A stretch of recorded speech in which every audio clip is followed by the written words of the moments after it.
प्रिय मित्रों, नमस्कार।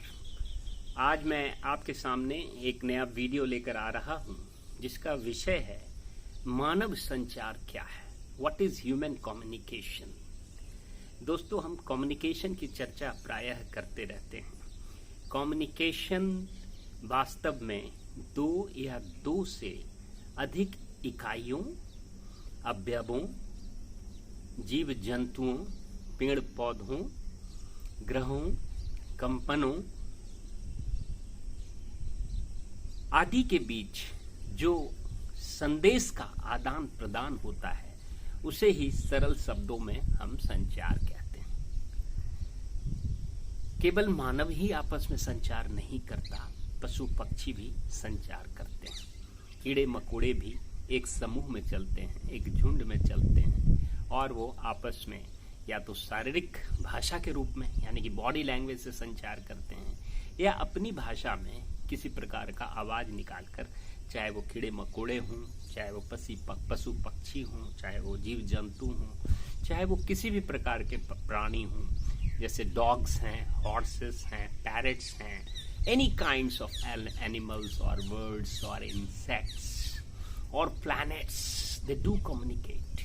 or any kind of vibrations, positive vibrations, negative vibrations, या किसी भी प्रकार की जो हमारी अलौकिक अद्भुत शक्तियां या ईश्वरीय शक्तियां हैं, उनके बीच भी जो संचार, आपस में संदेश का आदान प्रदान होता है, ये सभी संचार कहलाते हैं। संचार शब्द लैटिन वर्ड कम्युनस से निकला है, जिसका अर्थ होता है कॉमननेस ऑफ अंडरस्टैंडिंग, और ग्रीक वर्ड कम्युनिक्योर से निकला है, जिसका अर्थ होता है to share the knowledge, to share the education, to share the information. लेकिन यह संचार जब मनुष्यों के बीच होता है, तब उसे हम मानव संचार कहते हैं। यानी कि मानव संचार का एक अभिन्न अंग है।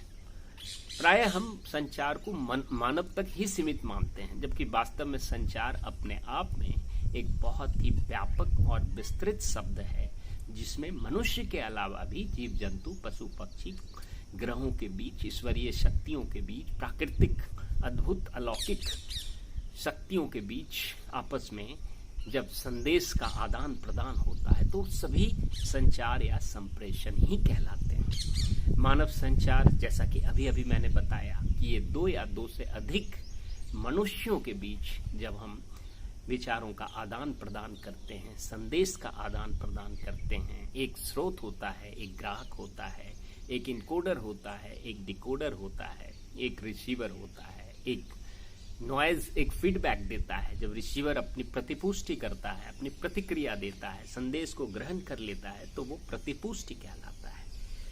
यानी कि संचार को हम तभी सफल मानते हैं जब when the message is received the way source wanted it to be, then the communication is good, the communication is effective.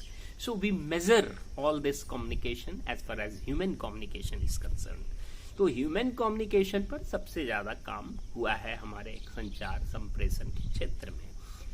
जब हम ह्यूमन कम्युनिकेशन यानी मानव संचार की बात करते हैं, तो जाहिर है कि मानव संचार का संबंध मानव मनोविज्ञान से बड़ा गहरा है। मानव संचार का संबंध, क्योंकि संचार में हम न केवल एक दूसरे की बात को सुनते हैं, बल्कि उसके अंदर की जो शक्ति है, उसके अंदर में जो छिपी हुई बातें हैं, वो जिस बात को छिपाने की कोशिश कर रहा है, उससे भी हम समझने की कोशिश करते हैं। तो यहाँ मनुष्य का मनोविज्ञान है। एक रिपोर्टर जब किसी मंत्री से बात करता है, तो न केवल उन चीजों को देखता है जो मंत्री जी कह रहे हैं, वो तो अपनी उपलब्धियों की कंठी माला जप रहे हैं, लेकिन रिपोर्टर देखता है कि कहाँ पर वो पॉलिटिशियन लड़खड़ाया, कहाँ पर उसकी भौएं तनी, कहाँ पर उसके चेहरे पीले पड़ने लगे।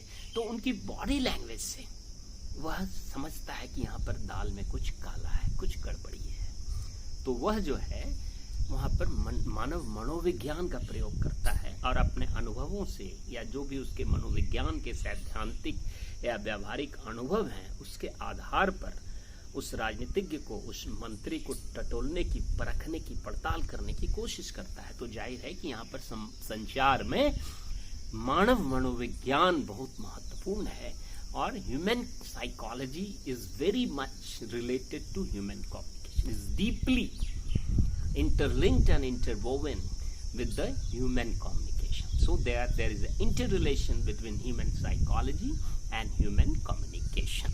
Similarly, मानव संचार मानव समाजशास्त्र यानी कि ह्यूमन सोशियोलॉजी से भी बड़ा गहरा रिश्ता रखता है। जब हम समूह संचार करते हैं, जब हम जन संचार करते हैं, जब हम पब्लिक लोक संचार करते हैं, तो हमें इस समाज के मनोविज्ञान को, इस समाज के पहलुओं को, इस ग्रुप को, इस परिवार को, इस समुदाय को, उसके नब्ज को पढ़ना पड़ता है, उसके रूप स्वरूप को पढ़ना पड़ता है।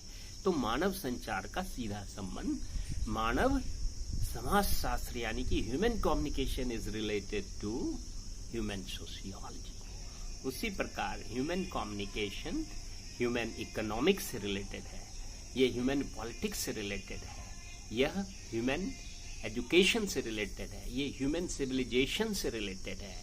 Human communication relates to human culture, it relates to human education, it relates to human religion, it relates to human spiritualism. So ये अपने आप में मानव संचार बहुत ही व्यापक और विस्तृत है और सबसे ज्यादा काम इसी पर हुआ है।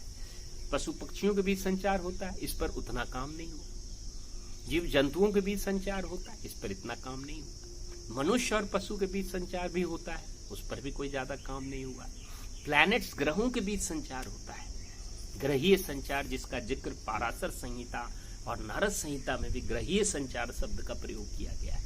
लेकिन हम लोग ग्रहीय संचार पर भी कोई ज्यादा चर्चा नहीं करते। जब दो ग्रह एक खास स्थान पर मिलते हैं तो उनके बीच एक खास प्रकार की प्रतिक्रिया होती है, जिसका समाज पर सकारात्मक या नकारात्मक या अति सकारात्मक या अति नकारात्मक प्रभाव पड़ता है।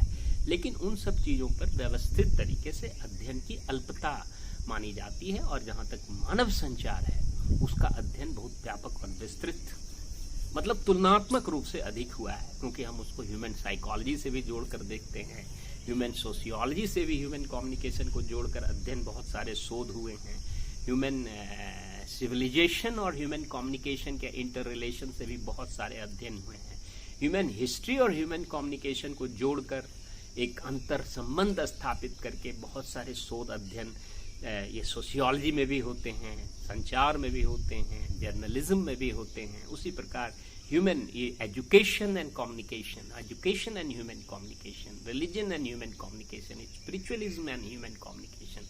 तो दोस्तों, मैंने संक्षेप में आपको ह्यूमन कम्युनिकेशन क्या है ये बताने का प्रयास किया और किस प्रकार से एक व्यापक और बृहद संचार व संप्रेषण से कैसे भिन्न है इसको आपको बताने का प्रयास किया। यानी कि यह एक व्यापक और बृहद संप्रेषण का एक अभिन्न अंग है, एक महत्वपूर्ण अंग है। तो दोस्तों, यहाँ तक यदि आपके दिमाग में कोई प्रश्न हो, कोई जिज्ञासा हो, किसी प्रकार के स्पष्टीकरण की आवश्यकता हो, तो आप बेहिचक निसंकोच हमारे कमेंट बॉक्स में अपना प्रश्न कर सकते हैं, अपनी प्रतिक्रिया व्यक्त कर सकते हैं। तब तक के लिए इजाजत, धन्यवाद।